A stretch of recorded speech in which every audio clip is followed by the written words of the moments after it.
a gente entra dentro de um ciclo abusivo, dentro de uma relação abusiva, ou depois que sai de uma relação abusiva, e muitas vezes, né, a gente se torna, as vítimas, né, quem viveu um ciclo de abuso, se torna muito crítico de si mesmo, crítico de outras pessoas, autocrítico, né? E isso é uma coisa que perturba muito, porque com essa autocrítica exacerbada, vem a culpa, vem a ansiedade, vem a hipervigilância, vem um emaranhado de sentimentos, tá? E isso tudo, na verdade, é aprendido. Isso tudo é aprendido porque a gente aprende as coisas através da repetição, tá? Então, quanto mais você repete uma coisa, mais você vai aprender sobre aquilo. E também através do comportamento, né? Então, você vai aprendendo a ser autocrítico como?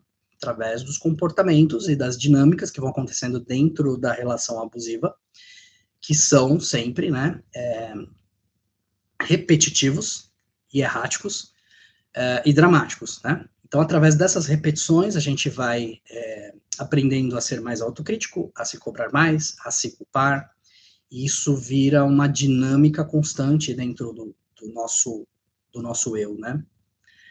Então, um dos remédios, né,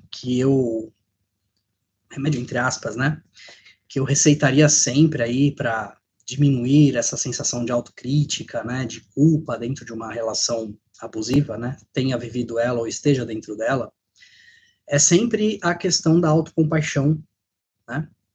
A autocompaixão é um olhar para si, porque dentro de uma relação abusiva, geralmente nós praticamos o autoabandono, tá?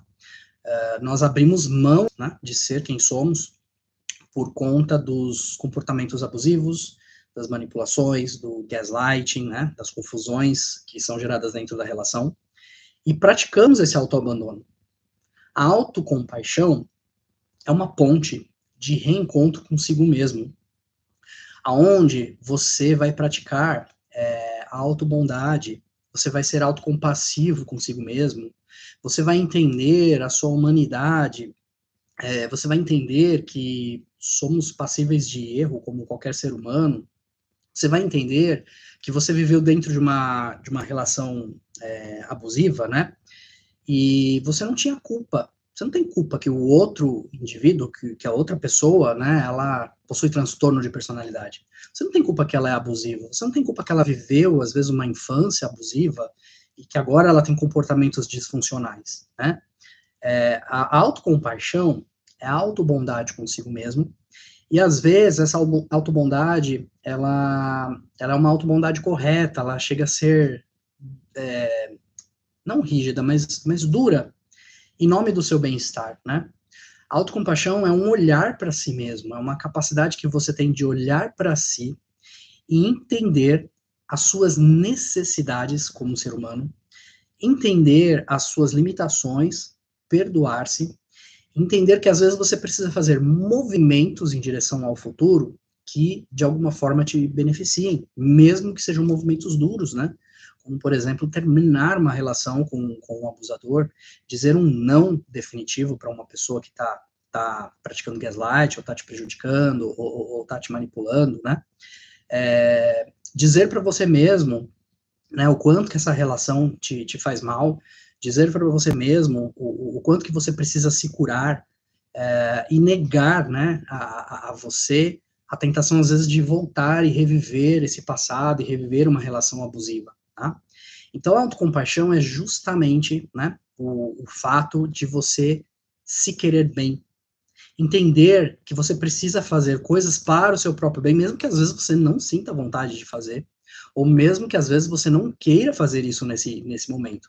Mas a autocompaixão, ela te dá a capacidade de entender que a longo prazo, né, isso pode ser benéfico para a sua saúde mental, né, para sua reestruturação, tá? Uma coisa que a gente tem que aprender quando nós vivemos um ciclo de abuso, né, ou estamos dentro de um ciclo de abuso com um narcisista, até com um narcisista a gente tem que aprender alguma coisa, né? Embora sejam pessoas extremamente disfuncionais, complexas de lidar, né? que não sentem empatia, que fazem triangulação, mentem, manipulam, né? Até com eles a gente consegue aprender algo, tá? E uma coisa que a gente tem que aprender é nós sermos um pouco ególatras, né? Mas assim, você vai falar, nossa, Leonardo, você tá ficando louco, né? Você tá dizendo pra eu ser ególatra, né? Pra eu ser egoísta, né? Como um narcisista, porque o narcisista é uma pessoa extremamente egoísta, né? Ele só pensa nele, porque ele só consegue visualizar ele mesmo, né? Ele é o centro do universo. Eu estou dizendo para nós aprendermos a dosar as coisas, né? Entendermos que o egoísmo também é um sentimento de autopreservação.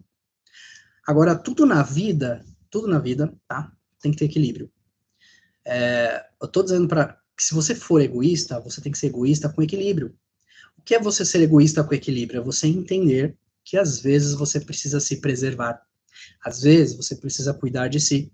Às vezes você precisa ter autocompaixão, né? Você mesmo se abraçar, você mesmo ser autocompassivo consigo mesmo, né?